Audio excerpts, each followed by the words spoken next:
राम राम भाइयों, मैं हूं कार्तिकेय सिंह और आपका योग एंड एक्सरसाइज यूट्यूब चैनल में आपका स्वागत करता हूं। दोस्तों, आज हम लोग करेंगे प्राणायाम। प्राणायाम में हम लोग 3 प्राणायाम करेंगे: कपालभाति, भस्त्रिका प्राणायाम और अनुलोम विलोम। तो दोस्तों, सबसे पहले किसी भी तरह के एक्सरसाइज या योग करने के लिए सबसे पहले ऐसे जगह का चुनाव करें जहाँ पे साफ सुथरा हो और खुला स्वच्छ हवा आता हो, जहाँ पे बहुत ही शांति हो। तो इस तरह के स्थान को हमें चुनाव करना चाहिए और वहाँ पे एक अच्छे बैठने के लिए कुशन कुछ ले लीजिए और उस पर आराम से बैठकर आप ये प्राणायाम कर सकते हैं। तो दोस्तों, चलिए सबसे पहले हम बताते हैं भस्त्रिका प्राणायाम के बारे में। तो जब भी हम लोग प्राणायाम करते हैं तो उसमें हम लोग को बैठने के लिए आसन बैठते हैं, तो या तो हम सुखासन में बैठ सकते हैं। अगर आप लोग सुखासन ये पद्मासन में बैठ सकते हैं, जैसे कि पद्मासन को लगाने के लिए इन पैरों को आपस में ये जंघे पर चढ़ाना पड़ता है। ये हुआ अर्ध पद्मासन और ये हुआ दोनों पैरों को दोनों जंघों पे इस तरह चढ़ा के इस तरह और सीधा बैठा जाता है। ये हुआ पद्मासन। तो पद्मासन में ठीक रहता है। अगर आप पद्मासन में नहीं बैठ पाते हैं तो आप सुखासन में आराम से पलस्ती मार बैठ सकते हैं, जैसे ऐसे। तो आप इस तरह से बैठ सकते हैं। या तो आप अर्ध पद्मासन में भी बैठ सकते हैं। तो सबसे पहले हम लोग भस्त्रिका प्राणायाम करेंगे। भस्त्रिका प्राणायाम शुरू कैसे करेंगे? सीधा बैठ जाएंगे, अपने अंगूठे के साथ इस उंगली को मिलाकर और इस तरह से सीधा बैठेंगे। सबसे पहले हम लोग भस्त्रिका प्राणायाम में सांस को खींचा जाता है और फिर उसे बाहर की तरफ ढकेल के छोड़ा जाता है। तो दोस्तों, सबसे पहले भस्त्रिका प्राणायाम में सांस को अंदर की तरफ जितना आप खींच सकते हैं उतना खींचा जाता है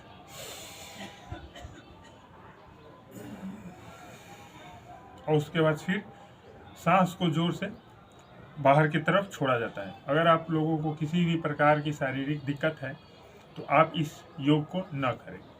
तो चलिए सबसे पहले हम लोग भस्त्रिका प्राणायाम करते हैं। सांस को खींचेंगे,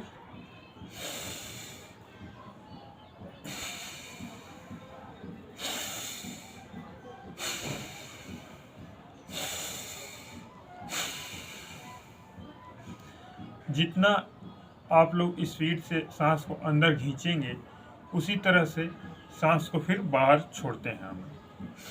जो नवयुवा हैं वो तेज कर सकते हैं, जो वृद्ध हैं 40 वर्ष के ऊपर के हैं वो लोग आराम से कर सकते हैं। तो इस तरह से उन्हें करना चाहिए।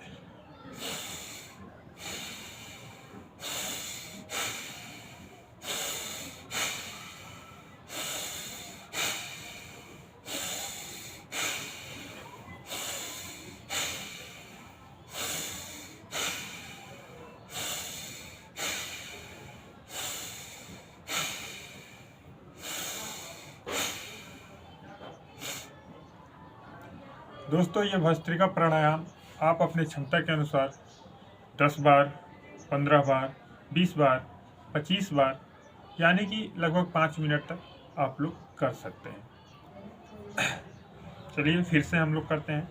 जितना तेज हम लोग सांस को अंदर भरेंगे उतना ही तेज फिर सांस को वापस छोड़ना है।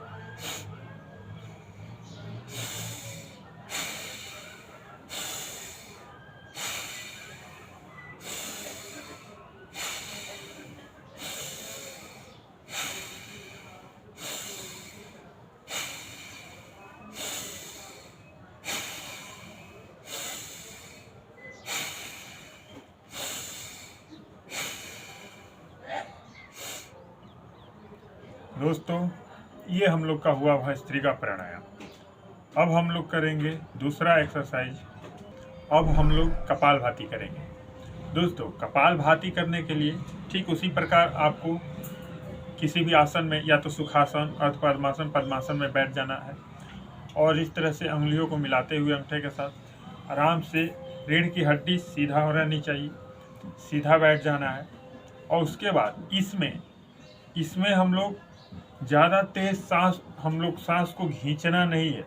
इसमें सिर्फ एक सांस तो लेंगे ही, लेकिन उसे हल्के में लेंगे और जोर लगा के, यानी पेट के सहारे हम लोग बाहर की तरफ छोड़ेंगे। पेट के सहारे हम लोग धक्का देके हवा को बाहर की तरफ छोड़ेंगे और ये जो पेट है उसे इस तरह धक्का देंगे, इस तरह छोड़ते समय इस तरह लेने की प्रक्रिया और छोड़ने की प्रक्रिया बहुत तेज होती है। इसमें लेते समय हम लोग को मालूम नहीं चलता और इस तरह सांस तो आराम से जाएगी अंदर, लेकिन छोड़ेंगे उसे धक्का देकर। तो चलिए हम लोग भस्त्रिका प्राणायाम करते हैं। जिन लोगों को कफ नहीं है, किसी भी प्रकार की सांस रोग नहीं है, वो इस योग को करें, अन्यथा न करें।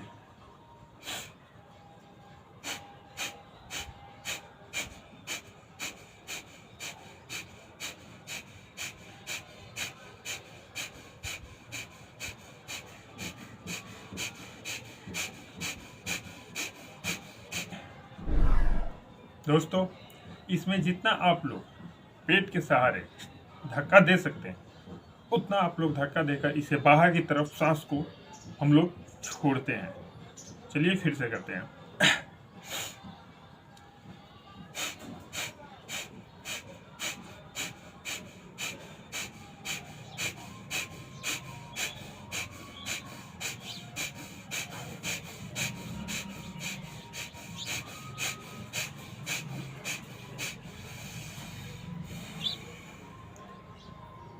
जिन लोगों को सर्दी की प्रॉब्लम है, उन्हें भस्त्रिका ये कपाल भाती प्राणायाम करने में दिक्कत हो सकती है, तो इसलिए इस कपाल भाती को जिनको सर्दी हो वो ना करें। चलिए अब हम लोग करेंगे अनुलोम विलोम। अनुलोम विलोम करने में हम लोग को ठीक उसी प्रकार किसी भी आसन में बैठना है, सीधे बैठना है और एक नाक से इसमें सांस लेकर दूसरे नाक से छोड़ते हैं, फिर दूसरे नाक से सांस लेकर और दूसरे नाक से अगले नाक से छोड़ते हैं।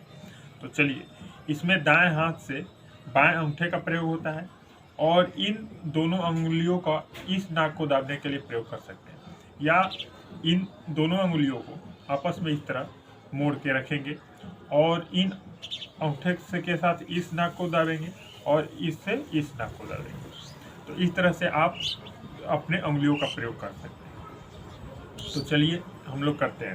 सबसे पहले अपने दाहिने नाक को इस तरह से दाब देंगे, बाएं नाक से सांस को खींचेंगे आराम से, जितना आप अंदर भर सकते हैं उतना सांस को ले लेंगे और फिर बाएं नाक को इस उंगली के साथ दाब के और दाएं नाक से आराम से छोड़ेंगे।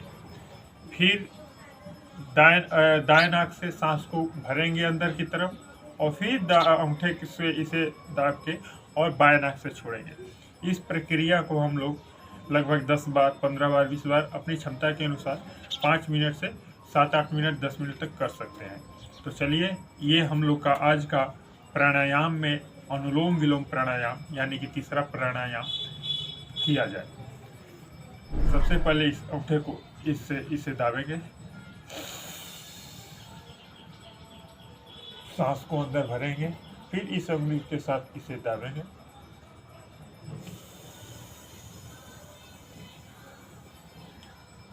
दाएं नाक से सांस को छोड़ देंगे, फिर दाएं नाक से सांस को लेंगे,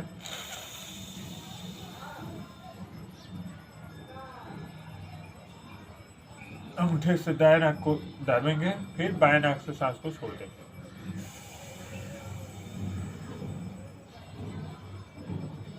चलिए, इस प्रक्रिया को कम से कम हम लोग 10 बार करते हैं।